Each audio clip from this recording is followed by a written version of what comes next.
नमस्कार, मैं Jitendra Taylor, geography teacher, Jai Ranabai school senior secondary school Jasnagar, आपके लिए इस लॉकडाउन में कक्षा 12th के मानव भूगोल का पार्ट नंबर 1 ऑनलाइन क्लास के तहत लेके आया हूँ, जिसे आप लोग घर बैठकर अपना अध्ययन कीजिए। पार्ट नंबर अपना जो 1 है वो है मानव भूगोल, प्रकृति एवं विषय क्षेत्र। ये पार्ट आपके टोटल 2 नंबर का है, ठीक है।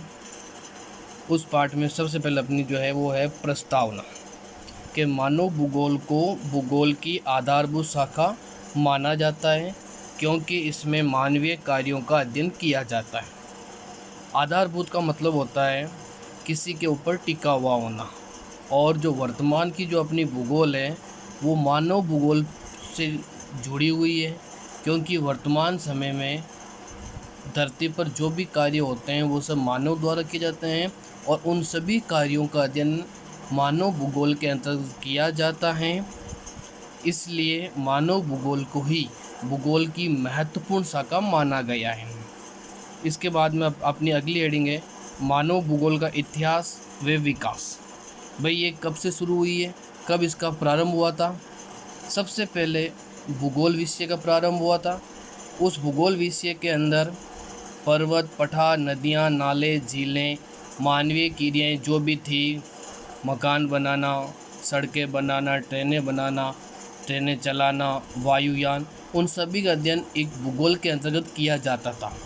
तो समय के साथ में भूगोल 2 शाखाओं में बंट गई। एक बन गई भौतिक भूगोल और दूसरी बन गई मानव भूगोल।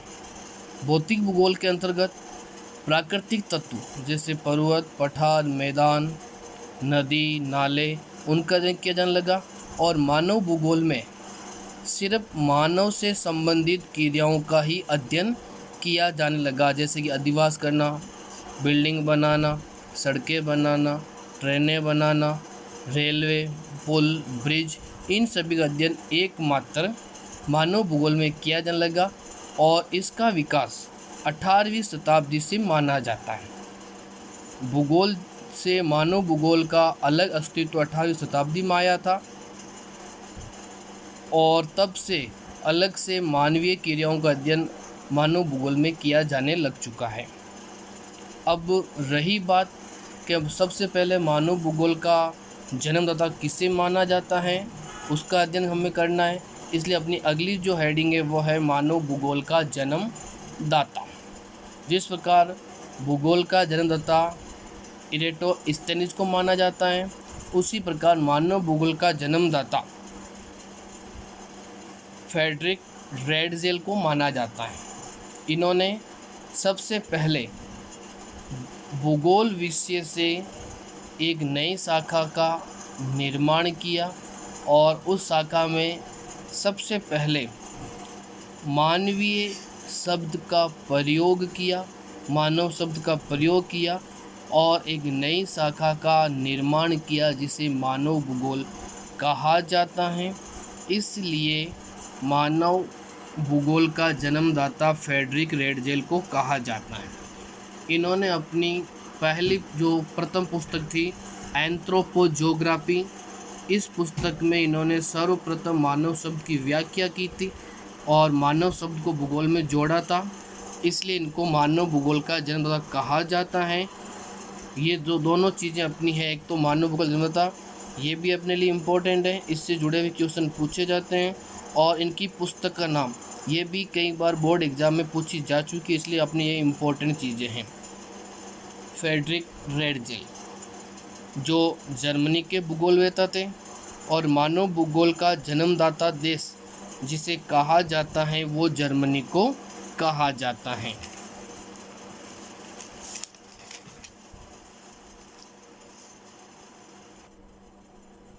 अब आगे हैं अपने मानव भूगोल की परिभाषाएं। वैसे तो कई सारी परिभाषाएं दी जाती हैं, लेकिन अपनी पाठ्य पुस्तक में 4 भूगोलवेत्ताओं की परिभाषाएं आई हैं। इनसे जुड़ी हुई एक परिभाषाओं से क्वेश्चन पूछा जाता है। सबसे पहले है फ्रेडरिक रेडजेल की परिभाषा के अनुसार, जिसको मानव भूगोल जन्मदाता भी कहा जाता है। इन्होंने बताया है कि मानव भूगोल मानव समाजों और धरातल के बीच संबंधों का संश्लेषित अध्ययन है। मानव समाज, जिस समाज में अपन निवास करते हैं, जिस जगह अपन निवास करते हैं, वहाँ पर मौजूद धरातल पर पर्वत, पठार, नदियाँ, नाले या जो भी प्राकृतिक तत्व हैं, उनसे हम जुड़ाव रखते हैं, उनका उपयोग करते हैं, उनसे अपने संबंध स्थापित करते हैं और उन दोनों के बीच में जो संबंधों का अध्ययन किया जाता है वो मानव भूगोल के अंतर्गत ही किया जाता है। यह फेडी रेडजेल के अनुसार बताया गया है। उसके पश्चात एलन सी सैम्पल, जो रेडजेल की शिष्या थी और जिसने रेडजेल की परिभाषाओं का या रेडजेल के विचारों को स्वीकार किया, उनको आगे बढ़ाया। इन्होंने भी मानव भूगोल के बारे में जो परिभाषा दी है वो ये है कि मानव भूगोल चंचल मानव और अस्थायी पृथ्वी के पारस्परिक परिवर्तनशील संबंधों का अध्ययन है। चंचल मानव, मनुष्य जो होता है वो किसी एक जगह स्थायी तौर पर न तो निवास करता है और न रहता है, इसलिए मानव को चंचल माना गया है। और अस्थायी पृथ्वी स्थायी नहीं रहती है। पृथ्वी के अंदर भी कुछ बदलाव आते हैं। प्रकृति अपना संतुलन स्वयं बनाती है। मनुष्य पृथ्वी की चीज़ों का अध्ययन करता है, उपयोग करता है और पृथ्वी अपने अंदर मौजूद संसाधनों का उपयोग करने के लिए मनुष्यों को आमंत्रित करती हैं। तो इन दोनों के बीच में जो अध्ययन होता है उस अध्ययन को मानव भूगोल में शामिल किया जाता है। फिर है ब्लास के अनुसार पृथ्वी को नियंत्रित करने वाले भौतिक नियमों तथा पृथ्वी पर निवास करने वाले जीवों के पारस्परिक संबंधों का अधिक संश्लिष्ट ज्ञान शामिल है। पृथ्वी को नियंत्रण करने वाले, पृथ्वी न तो स्वतंत्र है और न पूरी तरीके से परतंत्र है। पृथ्वी को कुछ चीज़ें नियंत्रण करती हैं, जो भौतिक नियम है, बारिश का होना है, तूफान का आना है, ये समय पे आते हैं। इसको न तो अपन रोक सकते हैं, न इसको अपन ला सकते हैं। तथा पृथ्वी पर निवास करने वाले जीव यानी कि मनुष्य, पेड़ पौधे, जीव जंतु, जो जीव होते हैं, ये दोनों आपस मिलकर, पृथ्वी और जीव जंतु आपस में मिलकर एक दूसरों का उपयोग करते हैं और उनसे जुड़ी हुई चीज़ों का अध्ययन करना मानव भूगोल में शामिल किया गया है। और अंतिम है नंबर 4, वो है डिकेन एवं पिट्स के अनुसार इन्होंने बताया है कि मानव और उसके कार्यों को समाविष्ट किया जाता है। इस परिभाषा में ही पीछे बताई से परिभाषाओं की जैसे ही है कि मनुष्यों के कार्य और पृथ्वी के बीच जो आपसी संबंध होते हैं उनका अध्ययन मानव भूगोल में किया जाता है। तो जितनी जो परिभाषाएं रेडजेल है, सैम्पल है, ब्लास है, डिकेन में पिट्स है, इन सभी के अंदर मानव और पृथ्वी के बीच संबंधों का अध्ययन किया जाता है कि मनुष्य पृथ्वी पर रहकर उन सभी संसाधनों का उपयोग करता है, अपने उपयोग में लाकर अपना जीवन शैली सुधारता है, अपने लिए अधिवास बनाता है, अपना जीवन आसान बनाता है।